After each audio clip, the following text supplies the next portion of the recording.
Exam दृष्टि classes में आपका स्वागत है। आई होप आप सब अच्छे होंगे। आज हम चाइल्ड साइकोलॉजी से अधिगम चैप्टर से 16 क्वेश्चन लेके आए हुए हैं, जो कि पिछली टीचिंग एग्ज़ाम में पूछे गए हैं। टेट, सीटेट, डीएलएड और बीएड में भी यहाँ से 2 से 3 क्वेश्चन पूछे जाते हैं। चलिए हम स्टार्ट करते हैं। अगर आपने हमारे चैनल को सब्सक्राइब नहीं किया है तो सब्सक्राइब कर लें। पहला क्वेश्चन है, अधिगम के व्यवहार सिद्धांत के प्रतिपादक हैं। पहला है कुर्ट लेविन, दूसरा है बंडूरा, तीसरा है जीन पियाजे, चौथा है क्लार्क हल। तो अधिगम के व्यवहार सिद्धांत के प्रतिपादक क्लार्क एवं हल हैं, क्लार्क हल हैं। अगला क्वेश्चन है, अधिगम की सफलता का मुख्य आधार माना जाता है दंड व आरोप, पुरस्कार व प्रशंसा, लक्ष्य प्राप्ति की उत्कृष्ट इच्छा, और डी है अधिकारी बनने की इच्छा। तो अधिगम की सफलता के लिए मुख्य आधार है लक्ष्य प्राप्ति की उत्कृष्ट इच्छा, क्योंकि जब तक व्यक्ति के अंदर खुद से वो आंतरिक रूप से मोटिवेट नहीं होगा, उस कार्य करने की उसको दृढ़ इच्छा नहीं होगी, तब तक उस कार्य को वो नहीं सीख सकता या नहीं कर सकता है। अगला क्वेश्चन है, बालक शरीर के अंगों का संचालन करना सीखता है किस प्रकार के अधिगम के माध्यम से। तो पहला है इसमें गत्यात्मक, दूसरा है समस्या समाधान, तीसरा है शाब्दिक और चौथा है उन्नतोदर, dynamic, problem solution, verbal, elevated. तो इसमें आपका ऑप्शन गत्यात्मक पहला सही है। ऑप्शन इसमें आपका राइट है, क्योंकि जब भी कोई भी शारीरिक रूप से कोई भी कार्य किया जाता है तो वो हमारे गत्यात्मकता के अंतर्गत आता है। अगला क्वेश्चन है नंबर 4, एक बालिका को साइकिल चलाना आता है, वह स्कूटी खरीदती है तो आसानी से स्कूटी चलाना सीख जाती है। यह अधिगम का कौन सा स्थानांतरण है। तो पहला है आपका ऑप्शन पार्श्विक, दूसरा है नकारात्मक, तीसरा है शून्य और चौथा है सकारात्मक। तो इसमें आपका ऑप्शन डी राइट है, क्योंकि साइकिल चलाना अगर आपको आता है, अगर आप स्कूटी चलाना सीखते हैं तो उसका एक सकारात्मक स्थानांतरण होता है, क्योंकि दोनों एक दूसरे से संबंधित हैं। लेकिन अगर आप वही साइकिल चलाना सीखे हुए हैं और कार चलाना सीखते हैं तो वहाँ पर आपका स्थानांतरण नकारात्मक होगा। तो इसमें आपका ऑप्शन डी राइट है।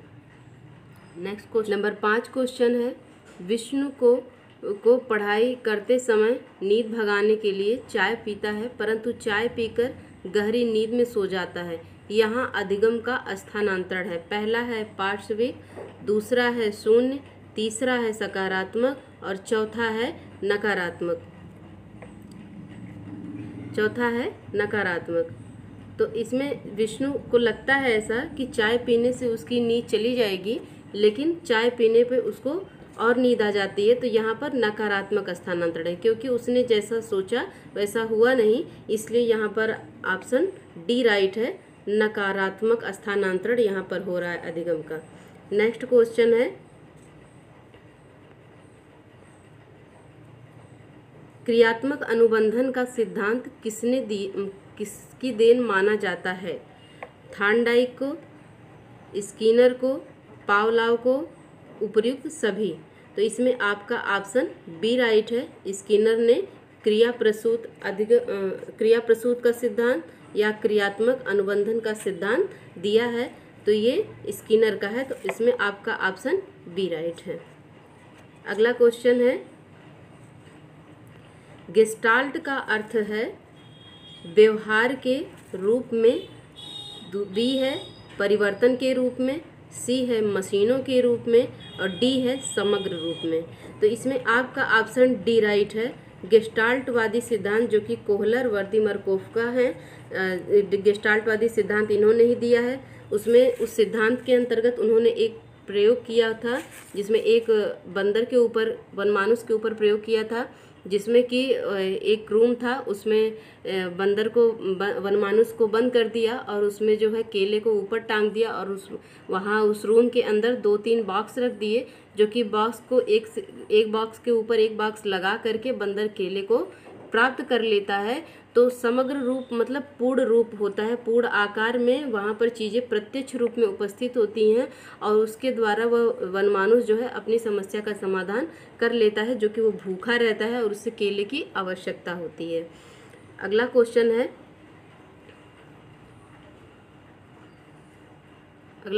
है सीखना विकास की प्रक्रिया है, लर्निंग डेवलपमेंट प्रोसेस। यह परिभाषा किसकी है? क्रो तथा क्रो ने दी है, वुडवर्थ ने दी है, गिलफोर्ड ने दी है, स्किनर ने दी है। तो सीखना विकास की प्रक्रिया है, ये परिभाषा वुडवर्थ ने दी है, तो ऑप्शन इसमें बी राइट है।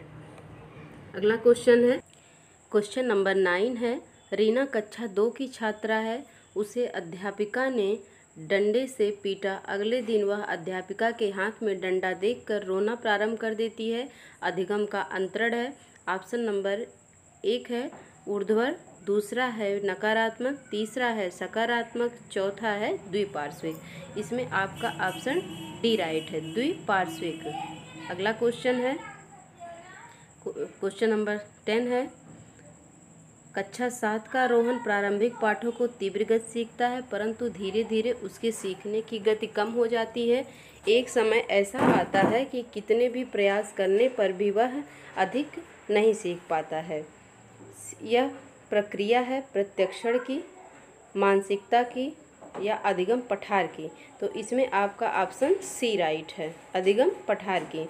जैसे किसी बच्चे ने सीखना प्रारंभ किया और वो धीरे धीरे सीखता जाता है। अगर हम सीखने की गति को ग्राफ पर अंकित करते हैं तो इस तरीके से मान लीजिए वो सीखना प्रारंभ करता है, लेकिन किसी कारण से उसे किसी प्रकार की दिक्कत होती है या शारीरिक मानसिक किसी प्रकार की, तो उसके सीखने की गति धीरे धीरे रुकने लगती है और एक समय ऐसा आता है जब उसके सीखने की गति बिल्कुल रुक जाती है।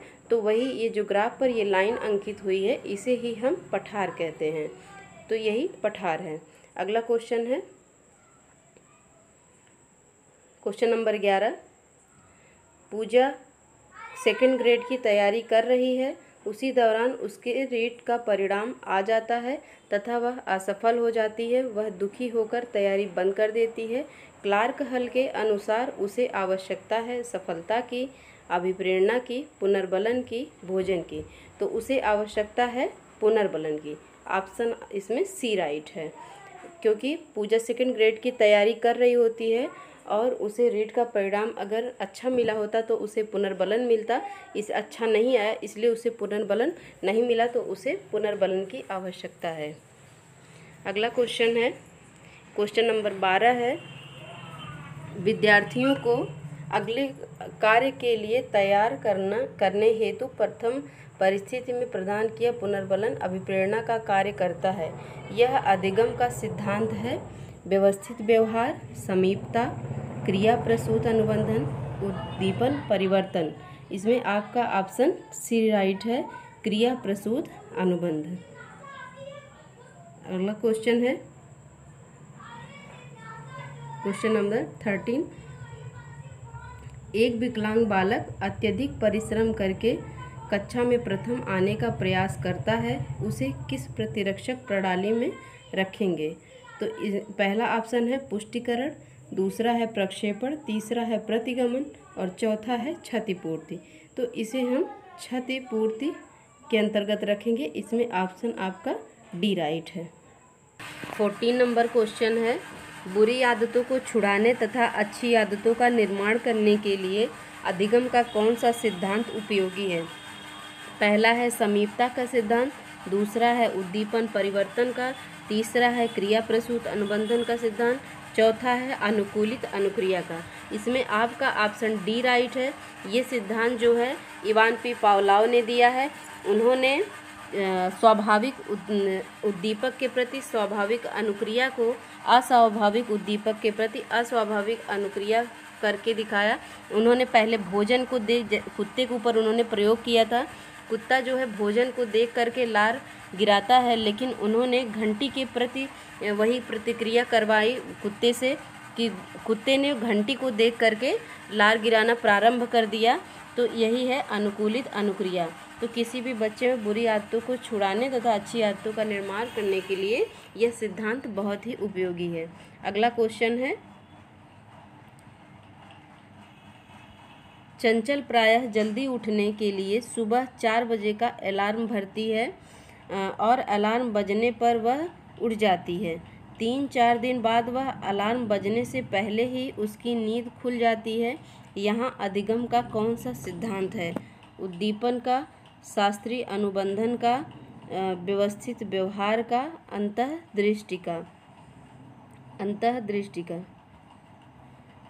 तो इसमें आपका ऑप्शन बी राइट है, शास्त्रीय अनुबंधन का। क्योंकि जब वो अलार्म लगाकर सोती थी, अलार्म के बजने पर वह उठ जाती थी, लेकिन उसके बाद वह 3-4 दिन बाद वह अलार्म बजने से पहले ही उसकी नींद खुल गई। इसका मतलब है कि उस अलार्म के कारण अब उसको उसमें परिवर्तन आ गया है। अब उसको अलार्म की आवश्यकता नहीं है, उसकी आदत पड़ जाने के कारण वह स्वयं उस टाइम से पहले ही उठ जाती है। अगला क्वेश्चन है, इमली का नाम लेने से मुंह में पानी आ जाने के कारण को निम्नलिखित में से कौन सा सिद्धांत है? समग्राकृति, उद्दीपक प्रतिक्रिया, संबद्ध प्रतिक्रिया, अनुबंधन। तो ये है उद्दीपक प्रतिक्रिया। क्योंकि जब भी किसी भी चीज़ को हम देखते हैं तो उसके प्रति हमारी प्रतिक्रिया स्वाभाविक होती है। जैसे अगर हमें भूख लगी है तो हम भोजन को देख करके खाने की इच्छा होना, ये हमारी स्वाभाविक प्रतिक्रिया है। किसी के डांट देने पर हम गुस्सा हो जाते हैं या अपने तरफ से जो भी प्रतिक्रिया देते हैं वह एक स्वाभाविक होती है। तो ये इमली एक क्या है? स्वाभाविक उद्दीपक है और उसको देख करके मुंह में पानी आ जाना भी स्वाभाविक अनुक्रिया है, इसलिए ये उद्दीपक प्रतिक्रिया के सिद्धांत के अंतर्गत आएगा। तो ये हमारे 16 क्वेश्चन कंप्लीट हो गए। अगर आपको हमारी वीडियो अच्छी लगी हो तो हमारे वीडियो को लाइक करें और कमेंट करें, और आगे भी हम इसी तरीके की वीडियो लेके आते रहेंगे। थैंक यू, धन्यवाद।